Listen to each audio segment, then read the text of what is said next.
మా party Madakasira MLA MS రాజు గారు ఒక సవాల్ విసిరారు. అదేంటంటే పదే పదే చంద్రబాబు నాయుడు గారి ఓపిక గురించి, ఎనర్జీ గురించి మాట్లాడుతూ ఉన్నారు. తిరుమల కొండ చంద్రబాబు నాయుడు గారు ఎక్కిన సమయానికంటే నువ్వు ఒక్క 5 నిమిషాలు ముందు ఎక్కువయా ఒప్పుకుంటామని చెప్పి ఒక సవాల్ విసిరారు. అంటే అసలు ఆయనకి అసలు వెళ్ళడం ఇష్టం ఉండదు కదా. ముందు ఎక్కడ ముందా వెనక తర్వాత జగన్మోహన్ రెడ్డి అక్కడికి వెళ్ళడానికి మనసు ఒప్పదు కదా. పోనీ అసలు ఒక ఫిజికల్ యాక్టివిటీగా తీసుకున్నా కూడా నువ్వు ఎక్కలేనటువంటి, ఆయనతో పోటీ పడలేనటువంటి పరిస్థితి అని చెప్పి మా ఎంఎస్ రాజు గారు మాట్లాడుతూ ఉన్నారు.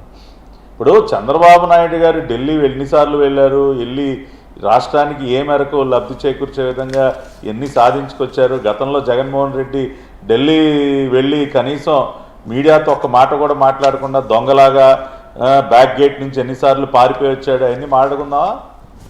సజ్జల రామకృష్ణారెడ్డి మీ నాయకుడు 5 సంవత్సరాల కాలంలో ఢిల్లీ ఎన్నిసార్లు వెళ్ళాడు, వెళ్ళిన ఒక్కసారైనా రాష్ట్రానికి ఒక్క పైసా తీసుకొచ్చాడా?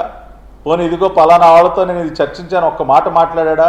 ఇవాళ ఈ సంవత్సర కాలంలో చంద్రబాబు నాయుడు గారు కానీ లోకేష్ గారు కానీ వెళ్ళిన ప్రతిసారి కూడా ఏదో ఒక శుభవార్తతో వెనక్కి వచ్చారు కానీ ఏదో ఒకటి సాధించుకుని వెనక్కి వచ్చారు కానీ ఎక్కడా కూడా దొంగల్లాగా బ్యాక్ గేట్ల గురించి చీకట్లో పారిపోయి రాలేదే. కాబట్టి అసలు నువ్వు ముఖ్యమంత్రిగా నీ ఢిల్లీ పర్యటన సంగతి ఏంటి, నువ్వు సాధించింది ఏంటి, నువ్వు ఒరగబెట్టింది ఏంటి, నువ్వు దేనికోసం వెళ్ళేవాడివో ప్రపంచం మొత్తానికి తెలుసు.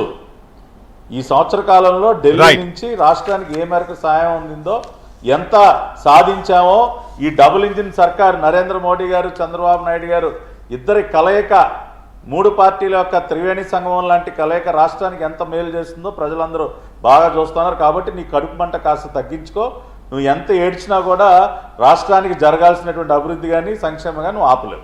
రైట్ పట్టాభి గారు, థ్యాంక్ యూ వెరీ మచ్ అండి. అలాగే తిరుపతిరావు గారు, శ్రీనివాస్ గారు and thank you very much అండి. ఇక ఆంధ్రప్రదేశ్లో జగన్మోహన్ రెడ్డి గత 5 ఏళ్ల హయాంలో మనం బూతు లాంగ్వేజ్, తర్వాత అక్కడక్కడ హింస,